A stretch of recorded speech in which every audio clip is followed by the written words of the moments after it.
Hello and welcome to Education at SSBJ Online Video Tutorials. In this video tutorial, I'm going to tell you what is the design of class 9th question paper.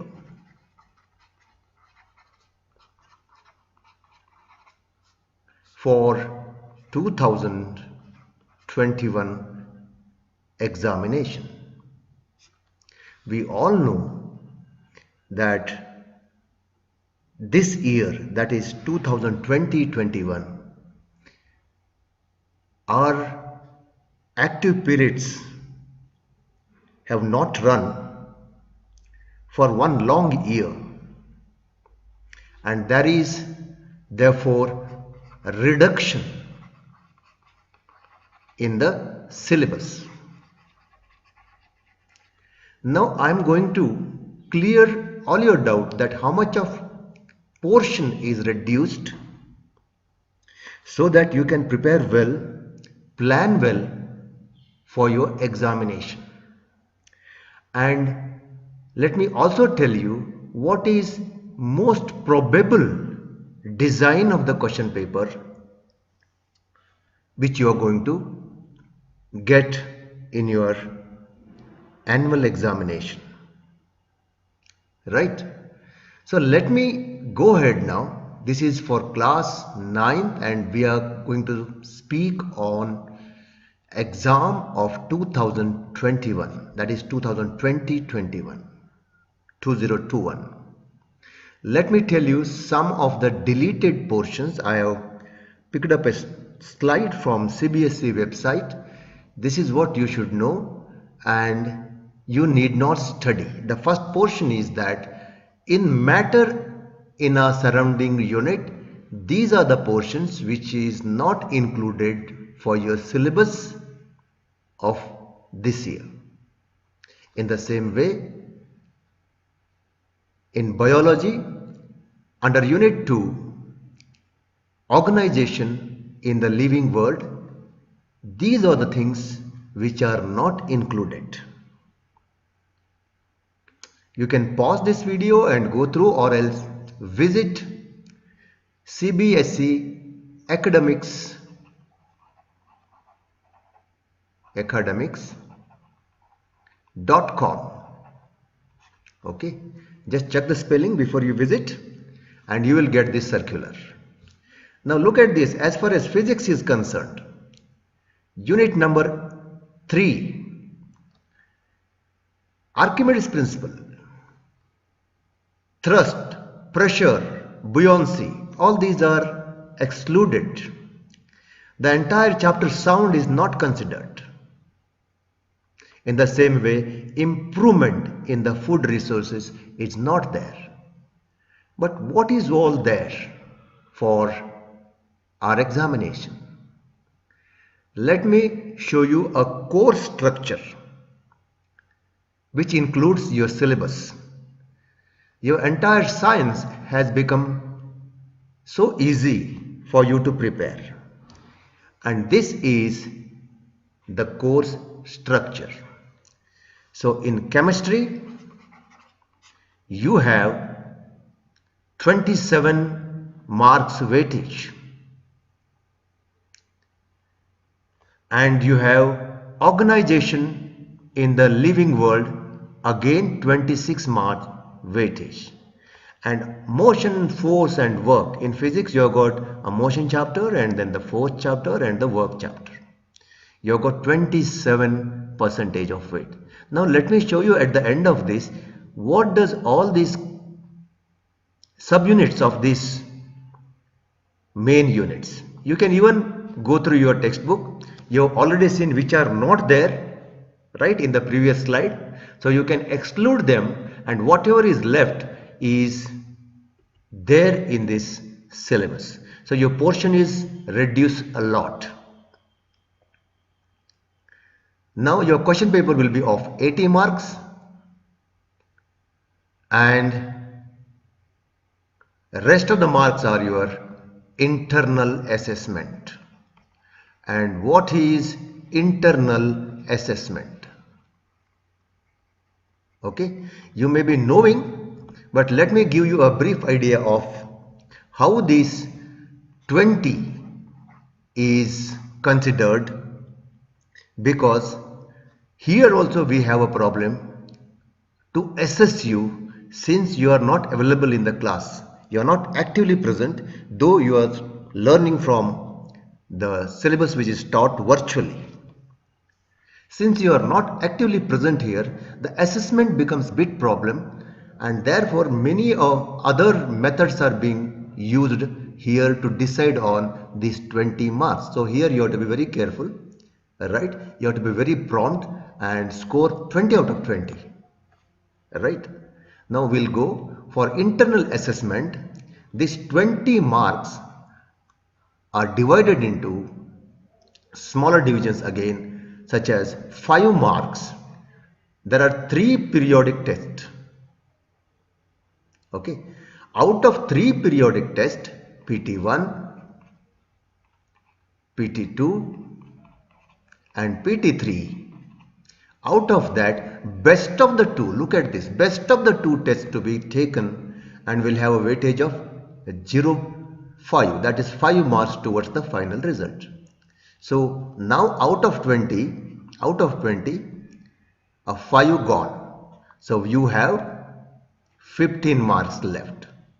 Okay, so these periodic tests are very important for you.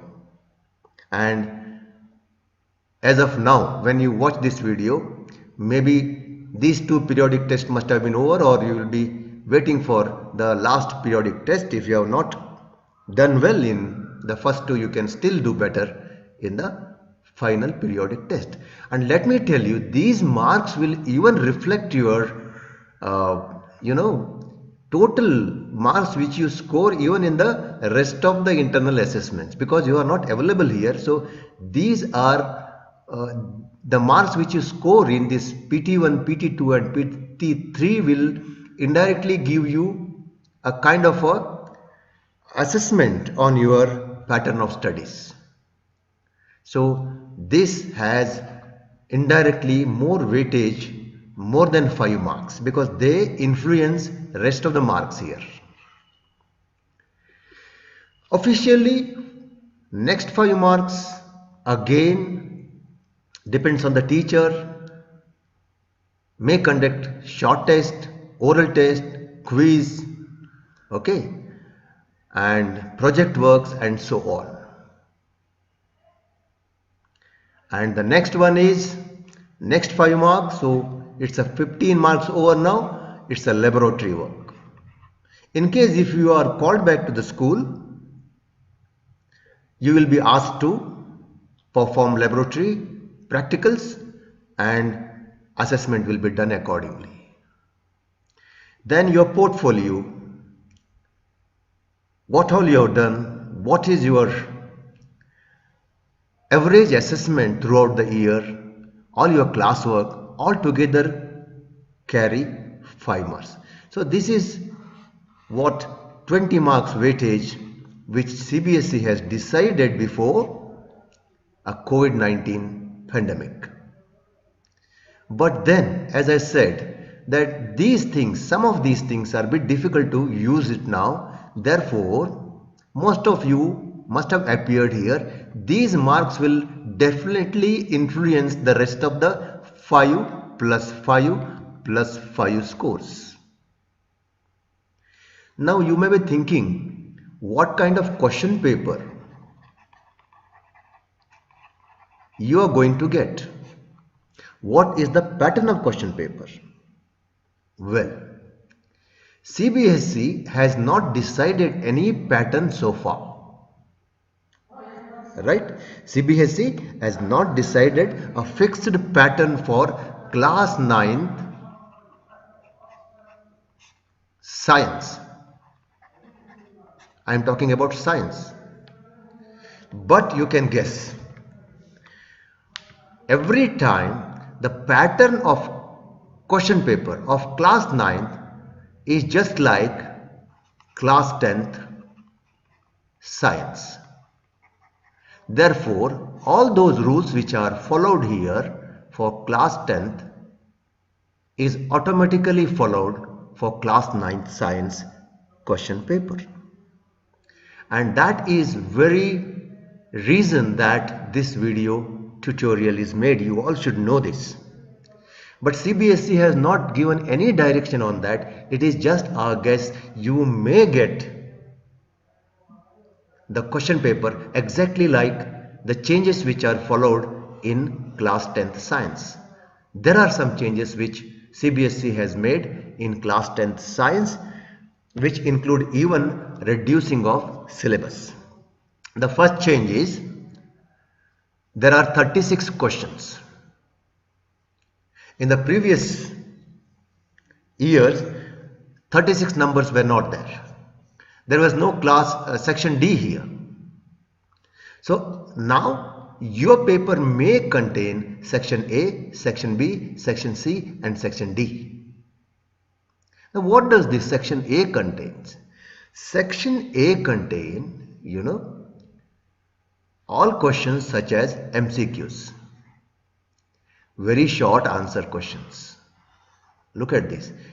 These 1 to 20 questions are there. 20 questions which involves MCQs. There are, in this you will find MCQs. You will find even short answer questions. One word. And then third, you may get assertion. Sometimes you are asked to interpret the graph which is given. For example, let us take one example, one question from a question paper which requires interpretation of graph. And these are almost like, application level questions and also understanding level questions. How much you have understood as far as motion chapter is concerned? Because motion chapter involves a graphical representation of acceleration. And what is acceleration? Acceleration is rate of change of velocity or change of velocity divided by change of time.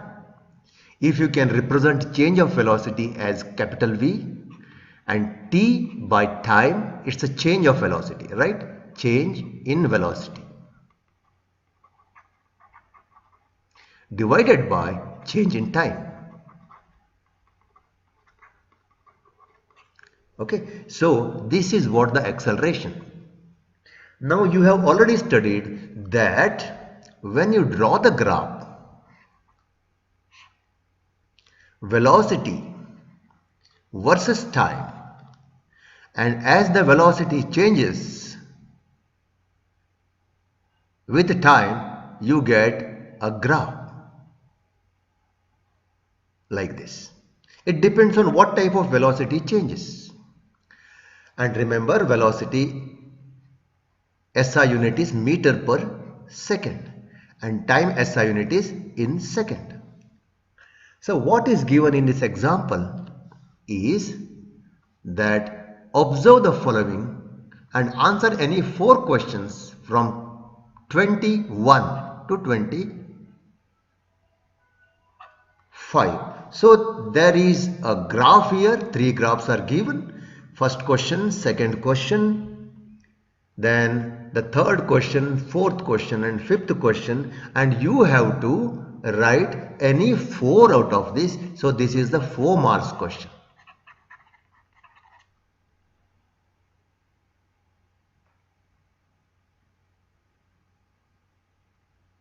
Right? So now what we have to do is study this graph and answer this.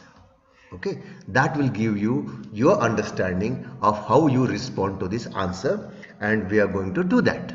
Okay, which of the graphs indicate negative acceleration and why? Okay, and what is negative acceleration?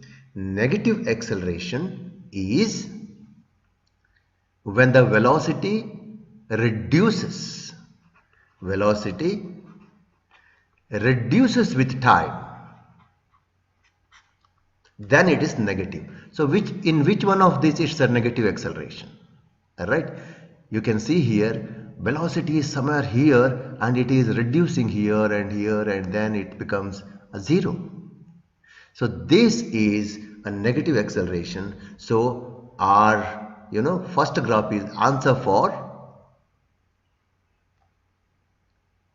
question 1. Next, what do you infer from the graph where velocity time graph is parallel to the time axis? Okay, now look at this. Velocity time graph is parallel to the time axis. What does it means? Velocity was somewhere around, you say, 2 meter per second at this point, and here also it is 2 meter per second. It's not changing, and it's not changing here. So velocity remains same. When the velocity remains same, right? When the velocity remains same, then there is no change in the velocity. Look at this, the definition of acceleration. Definition of acceleration is change in velocity divided by change in time. If the velocity changes, then there is acceleration. And when the acceleration is, when there is no change in the velocity, then there is no acceleration. So acceleration is 0. So which one? Since the velocity is constant and the acceleration of the body is 0, so this is going to be the correct answer. Right? Now we'll go for the third one. Right? Which of the graph represent a body moving with initial velocity not equal to 0 but with a constant acceleration? Okay. Now as far as acceleration, when you say acceleration, it's a positive acceleration. Okay, otherwise they specify that it's a negative acceleration. So easily it is understood that which is the positive acceleration. And what is positive acceleration? When the velocity increases. So when the velocity increases with time, and you can make out here velocity is decreasing. Okay, graph is coming down and here it is increasing. So the third one, this is the correct answer. Right? Next, name the type of motion in which speed remains constant but the velocity of the body changes. Speed remains constant. It is not related to these three graphs now. Okay, so it's your understanding about name the type of motion in which speed remains constant but the velocity of the body changes. Right? So now there is a uniform linear motion and uniform circular motion, non-accelerated motion and accelerated motion. Now let me tell you, speed remains constant. I'll give an example. Now if the body moves along the circle with a constant speed, let's say its speed is 3 meter per second. Its speed is here 3 meter per second. And everywhere it's 3 meter per second. Now I am talking about speed. The speed is constant. But when it is moving here, its direction is here. When it is moving at this point, its direction is here. When the body comes here, its direction is here. So velocity is having a magnitude as well as direction. When the direction of the vehicle changes, then the velocity changes. And when the velocity changes, it doesn't mean that it's only its value change or the magnitude change. Okay, in this example, only magnitude is changing, but velocity is also changing. Speed remains same because its speed has got only magnitude.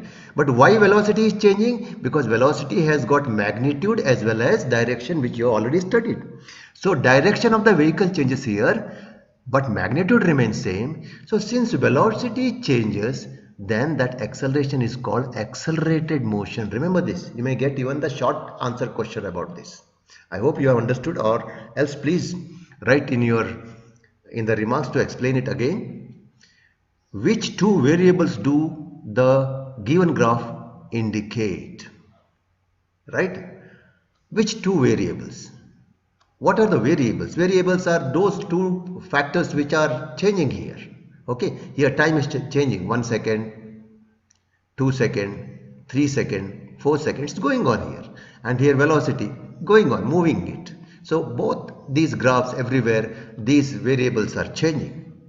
So which are the two variables? Here simple, it is written here velocity and time.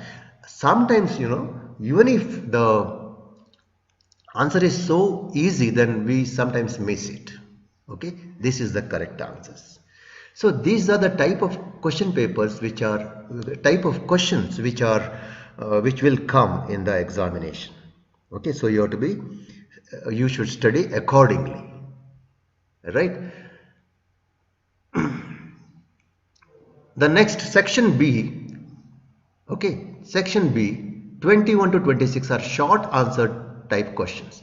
As I have already told you, and we have understood that, what do you mean by a kind of questions, some of the kind of questions, some other questions also we will discuss when we start solving the question paper. Okay, now we will even understand in the next video that what do you mean by assertion and reason questions. Okay.